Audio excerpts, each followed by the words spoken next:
The case against Tallahassee's mayor is headed back to Florida's Ethics Commission with a recommendation to drop the charges. As we first told you last night, a judge says there's not enough evidence to find Mayor John Marks violated the law. I think he's a very honest, well-meaning person, and I don't think he violated anything. Attorney Barry Richard is talking about his client, Mayor John Marks. On Tuesday, Administrative Law Judge Lawrence Stevenson recommended the ethics case against Marks be dropped due to a lack of evidence. It's terribly disappointing to me and to, I think, a number of citizens here in Tallahassee.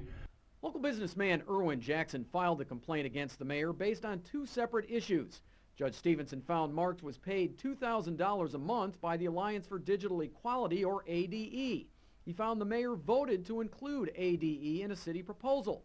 But because it was later discovered the nonprofit was ineligible to get the federal grant money in the proposal, ADE could not benefit as required to violate the ethics law. I think that it's clear when you read the recitation of the evidence that John had no improper intent. He did everything he could to generate more money for the company that was paying him. Second, Judge Stevenson found Marks was being paid $150,000 a year, more than double his salary as mayor, to work for the Adorno and Yoss law firm. Marks voted for a $52 million contract for Honeywell, a major client of Adorno and Yoss.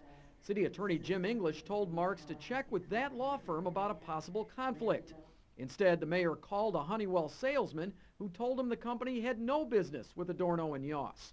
Judge Stevenson says because Marks didn't know about the conflict, as required by ethics law, the charge should be dropped. To me, that was no more than just a kickback. That's what I believe. There clearly was no knowledge on his part, and he made a conscientious effort to find out. The Ethics Commission could make a final ruling on the case in January.